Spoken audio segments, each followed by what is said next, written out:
pode se sentir à vontade para não responder da forma mais não adequada. Posso responder de forma... Pode. Todo mundo aqui é maior de idade, eu acho. Mas aí se eu responder, ele responder de novo. Não, aí não vai acontecer isso. Não tem regra. Não existe Não, possibilidade de é debate. situação mais extrema. Não tem regra de trap. Tá bom. E aí, quem é que começa? E aí? Tu mesmo. Eu? É, tu mesmo. Bom. Pergunta aí. K-pop. Só falando. Assim, pelo que eu acompanho da banda, o sucesso que estourou, que passa por vídeo da banda em si, foi Every Papagaio.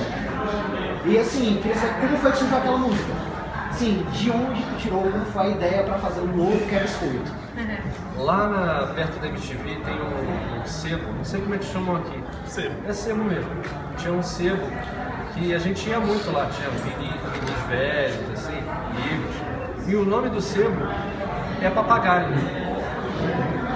E aí a gente estava fazendo as músicas e geralmente ficava o Fausto na guitarra, o Marco no baixo e eu na bateria, fazendo as linhas de bateria e as linhas de voz. E aí o Fausto fez aquele... E aí eu comecei a fazer uma pilha de imitar um papagaio. Eu não. Eu detonei. Ficava da... Aí fui a linha de voz. E, puta, tá engraçado, isso tá igual papagaio. Aí veio a ideia de fazer a música aí do papagaio. Cara, não tem explicação. Porque a gente quis imitar o papagaio, porque esse vocal agudo lembra muito o papagaio, esse drive. E aí virou essa papagaiada, literalmente. Foi uma homenagem ao nome do sebo, sensacional. E o dono do sebo nem deve saber disso. Uma coroinha. Você colocar esse seu lançamento aqui pro Nordeste, você já trabalhou com falta fundamental, como é que é? Os fãs, qual assim seu relacionamento com a parte do Nordeste, assim, basicamente? O primeiro contato que eu tive com o Nordeste, eu também, foi, acho que em 2004, no Abril pro Rock. E ali eu senti a diferença do público do Nordeste para o público de outros estados do Brasil, de outras regiões do Brasil. Porque o público aqui, ele é literalmente quente. Ele tem essa interação com o artista de uma forma que eu nunca vi igual. E depois disso eu detonei. Mas teve um momento que eles ficaram gritando tanto, na época, Massacration, que eu fiquei emocionado, cara. De verdade, eu vontade de chorar, cara. De tão emocionante que foi a gente fazer uma coisa que é um trabalho, por mais que seja de brincadeira, a gente coloca o nosso coração ali, sabe? E ver essa resposta do público do Nordeste com essa intensidade tão grande, é uma coisa que sempre me emocionou. Por isso que eu fiz questão de ter tido essa oportunidade de gravar o DVD aqui no Nordeste, porque eu tenho certeza que vai ser a melhor resposta que eu vou encontrar em qualquer região do Brasil, vai ser no Nordeste. Principalmente no evento de proporções como o samba. Como foi a diferença? Como é a diferença da composição antes de tudo, quando era o Massacration e agora com as músicas do metal? Antigamente a gente fazia uma coisa colaborativa, né? Porque a gente criava as músicas da mesma maneira que a gente criava os roteiros do Led Zeppelin. A gente se reunia todos juntos, só que de uma forma musical, né? O Fausto ele era o líder do grupo, então ele vinha com as ideias, ele gostava de ser a mente criativa da coisa, a gente gostava também de dar de ajudar a dar esse lampejo a ele. E na parte das letras também, a gente se reunia como se fosse um sketch. Com o Detonator, eu faço as músicas sozinho, porque eu faço esse personagem há mais de 12 anos. Então eu entendo muito bem qual é a característica psicológica do personagem e a bagagem que o Massacration me deu. Então eu acho mais honesto, para seguir esse legado, fazer como se fosse um detonator solo, literalmente mesmo.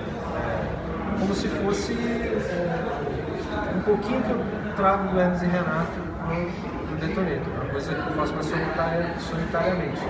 Mas aí eu monto as músicas e quando vou pro estúdio, como foi o que aconteceu, aí a gente dá liberdade para as meninas colocarem a personalidade delas. Assim, na forma de composição, eu não podia imitar o Massacration. Ao mesmo tempo que eu levo isso, eu não posso fazer um som igual ao Massacration, que não é honesto. Eu sinto que não é honesto. Tem que fazer alguma coisa diferente. Por isso que eu pensei em fazer em português e fazer a banda com as meninas, para que fosse uma coisa totalmente nova, sabe? Pra não parecer que é um Massacration requentado. Sim, tu falou das meninas, né? Aí eu pergunto, foi difícil achar as músicas ideais pra tocar? Não, na verdade não foi, sabe por quê? Só apareceram elas para fazer os testes. Mentira, tiveram mais algumas. Não, é bem poucas, né? Bem poucas. De baterista teve só mais uma.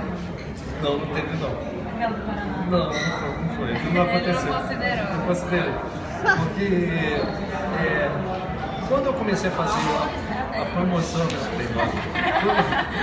quando eu fiz a promoção das músicas do Metal no Rock and Roll, o programa que eu tinha lá na MTV, o pessoal pensava que era brincadeira. Eles não acreditavam que aquilo ia virar. Então eu só ia a menina que não sabia tocar nada. Aí eu tive que fazer aquela brincadeira, que era grupo, não sei o quê. E as moças que acreditaram, aí eu comecei a pedir pela assessoria de imprensa da MTV e falar, cara, é verdade isso, a gente quer meninas que tocam de verdade. E a gente tinha só 12 programas para fechar a banda. E começou, já estava no 6º programa e não tinha aparecido ninguém. E aí a gente começou a caçar. Você toca. Aí o pessoal lá da produção começou a procurar mesmo. Você participaria do programa de não sei, vai ficar me zoando. Tinha aquele lance assim, a gente assistia o quadro Músicas do Metal e as meninas não tocavam. Então, assim, por mais que ele estava procurando, a gente tinha aquele preconceito, mas as meninas vão lá e grupo, né? Eu toco de verdade. Então, ficou meio assim. E eu nem me inscrevi no programa. Eu, por exemplo, eu trabalhava numa loja de música, o produtor da MTV passou na frente, eu tava tocando, não tinha nada pra fazer, tava tocando guitarra, ele, você tem que ir lá, não quero saber, você tem que ir lá. Aí nisso, como a Ju já é minha amiga de longa data, eu falei assim, eu conheço a baixista. Aí puxei a Ju. A Isa, trabalhava na MTV e a gente já se conhecia, que a gente já teve uma outra banda, que assim, indiretamente, eu saí da banda, ela entrou. Já tinha ouvido falar elas da não se Paulista. falam, na verdade. É que na verdade a Paulinha tinha uma banda virtual com todo mundo, assim, mas só pela internet mesmo. O caso da Isa foi o mais complexo, porque a gente estava no programa 11, era o penúltimo programa e eu precisava da baterista. E no programa 10 tinha ido uma moça lá de Curitiba, ela veio de van de Curitiba, só para fazer o teste. Eu falei, porra, é essa, né? Dedicação. Ela foi tocar, bicho. Não rolou, ela não rolou mesmo. Eu fiquei desesperado, aí eu soube que a Isa tocava bateria. Do lado dele. Do meu lado, trabalhou comigo na produção. Tu falou que tocava bateria? Mas eu já... Pô, então vamos fazer lá o teste, por favor, pelo amor de Deus.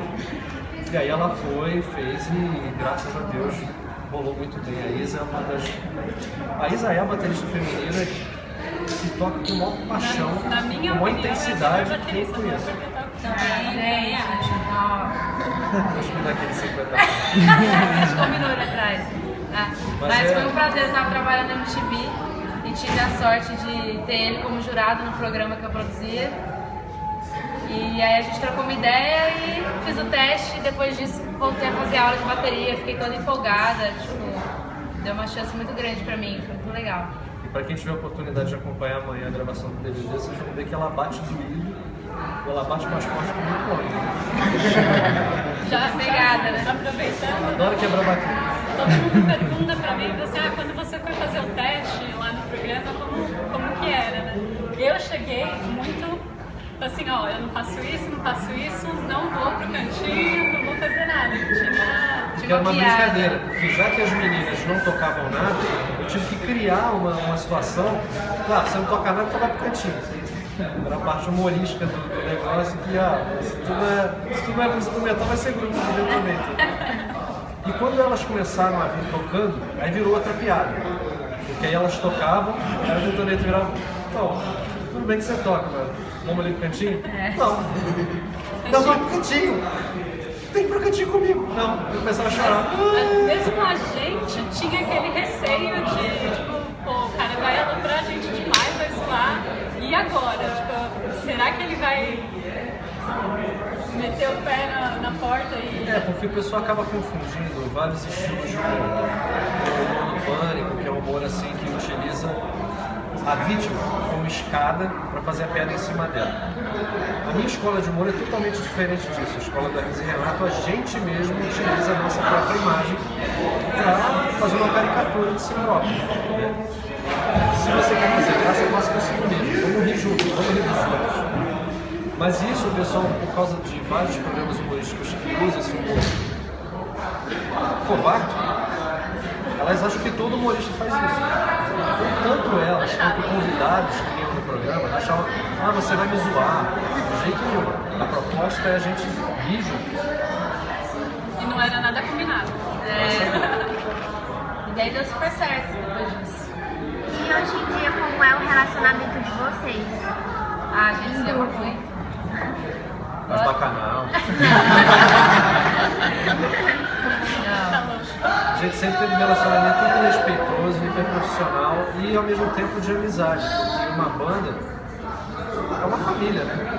Então eu sempre faço o máximo para cuidar delas da melhor forma possível, como se fossem irmãs mais novas, sabe? Tipo, a Paula hoje passou mal, eu fiquei desesperado, cara, eu tava ali vendendo na lojinha, já liguei pro produtor, cara, leva ela no hospital se for o caso.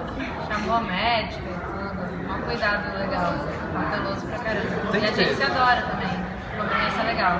Tanto que a banda ela tá junta desde que começou o projeto, já tem 3 anos, sabe? E a gente tem a formação justamente porque a gente se gosta muito e se atua. Nos momentos difíceis também. Bruno, eu tava vendo o vídeo quando você ia lançar o álbum e você mostrou até o álbum de figurinhas, tratou o álbum como se fosse um filho, realmente um trabalho bem, você se esforçou pra fazer. E assim, eu queria saber se você tá vendo a aceitação dos fãs em relação ao álbum, que é uma mudança, né, do Massacration pro Detonator em si, em imagem, fazer o álbum em português e botar o folclore brasileiro no álbum. Tá vendo a aceitação assim, massa da galera? Cara, a recepção do Metal Folklore foi muito mais do que eu imaginava. Porque é uma história assim que me emociona toda vez que eu falo. Porque quando eu gravei o disco com as meninas, eu ainda estava na MTV. Assim que o disco ficou mixado e pronto, a MTV acabou. E aí eu entendi na pele o que é ser um artista independente mesmo. Porque como eu não tinha MTV como background, foi imediato, cara. A MTV acabou, todo mundo fechou a porta. Eu não tenho mais um veículo grande como barganha. Então a ideia do álbum, com as figurinhas e tudo, do folclore, não adiantou nada, eu tomei não de todas as gravadoras. Ninguém queria lançar. Ou porque falavam que o mercado estava ruim, ou porque folclore não interessa, em português. E aí eu me vi numa situação que teve até uma gravadora que falou, cara, eu posso até distribuir, mas nem precisa colocar o selo da minha gravadora. Ou seja, o cara estava com vergonha de lançar isso. Eu falei, a minha única solução é lançar independente. E aí eu juntei um dinheiro de shows e banquei no meu próprio bolso, fiz aquele vídeo e as pessoas se sensibilizaram com aquilo. Porque não é porque eu estou na mídia, eu também não vou sofrer preconceito de grandes meios. E o Metal Folklore, eu tenho orgulho de dizer que é o disco de heavy metal brasileiro que mais vendeu em 2014 em 6 meses de lançamento. Então é uma vitória pessoal E hoje em dia eu falo sem sombra de dúvida, eu não preciso de gravador e não quero, faço questão de não ter gravador, porque se eles não se interessaram agora, depois que foi lançado o disco, algumas se interessaram em fazer, não, vamos distribuir agora já foi, colocar o selinho, porque nesse DVD, esse DVD vai ser feito também totalmente independente. E o mercado está mudando, o mercado agora está totalmente diferente. Qual foi a última vez que você foi numa loja para comprar disco? Hoje em dia está tudo virtual, sabe? E você tem que ter maneiras criativas de lançar um produto no mercado, como foi o caso do álbum de figurinhas dentro do disco. Assim eu vou fazer também com o DVD, totalmente online e vendendo pessoalmente para as pessoas nos eventos. Porque isso me aproximou tanto não consigo falar a palavra fora, dos amigos, entendeu? Porque pra mim o cara que paga uma grana pra vir no samba ou vir em qualquer evento, e além de pagar esse valor, pagar mais R$30 pra comprar o meu disco, esse cara não é amigo. Esse cara não é meu filho, esse cara não é amigo. Eu sou muito grato por isso. Mas para os meninos mesmo, eu queria saber se é muita responsabilidade começar a tocar do lado dele não, aliás, do também. Se é muita responsabilidade, como é que foi assim o início? Porque eu acho assim, por ele ter uma Massacration antes da gente, há muita comparação. E assim, por mais que assim, tenha aquele preconceito, tipo, a mulher tocando, deve tocar mais ou menos, deve só enganar, deve ser playback. Então, tem aquela cobrança do Bruno também, do público, de estar tudo ali certinho, a gente ensaia em casa, ensaia em estúdio, todo mundo junto, então a gente dá o nosso melhor. A maioria das pessoas aceitou a gente super bem, no show também a recepção é maravilhosa. Sempre tem um ou outro que, preferia Massacration, a gente mexe, lê alguma coisa, mas é normal também. Até porque ele tem uma vivência, uma experiência profissional muito maior que a nossa, de vários e vários anos, e a gente aprendeu... Quase isso. Mas na verdade foi uma escola também, né? Uma escola, total. A gente aprendeu demais, assim, e eu pessoalmente peguei a minha experiência em shows, tantos shows bem grandes quanto menores, com a banda do Detonator. Então, acrescentou demais, assim, no meu currículo como baterista. Muito bom. Até onde a influência do Massacration ajuda vocês e até que ponto também incomoda um pouco por causa das comparações em si?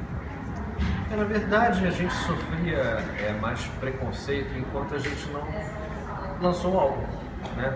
Porque até aquela época, as meninas só tocavam as músicas do Massacration. Aí, obviamente, a comparação é inevitável. Mas esse solo é assim, mas esse levado de bateria é assado, esse baixo, não sei o quê. Então, depois que o álbum foi lançado, meio que cessou isso.